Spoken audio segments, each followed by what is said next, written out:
Before I can play rugby, I have a lot of work to do. As far as I have come in overcoming muscle tone deficiencies, if I want to avoid bumbling about making a fool out of myself and want to avoid being brutally massacred, then I have to prepare myself both physically and mentally.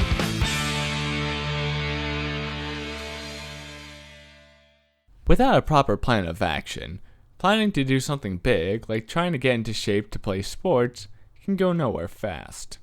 If I really wanted to, I could just jump in and try my hand at rugby, but to be blunt, I'm not in the best shape for the sport and might end up being at a greater risk of getting injured than if I waited until I had time to get into shape.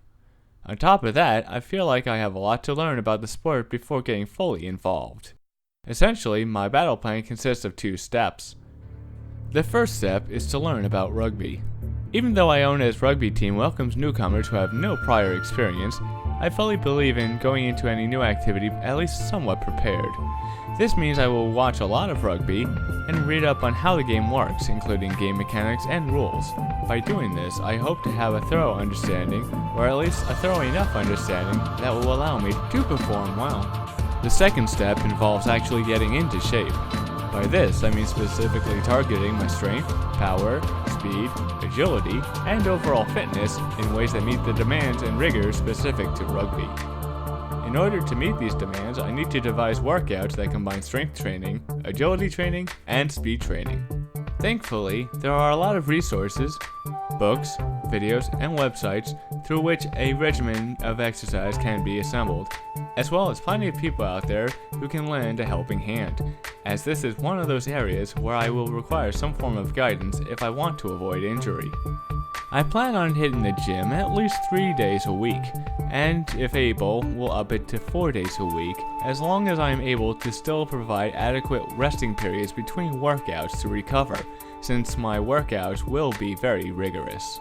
Meeting the requirements of these 2 steps will consume a lot of time that is already somewhat limited.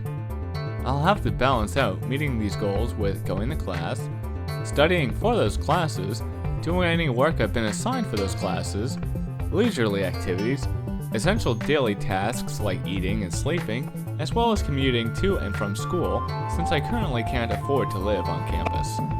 I originally intended on joining the Iona College rugby team in the fall of 2017.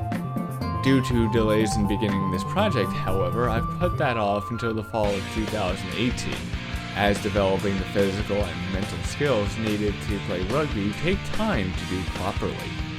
Hopefully, with the 2 steps I've outlined in this episode, I can mold myself into someone who is physically fit enough to take on the rough, fast-paced, challenging, and fun game that is known as rugby.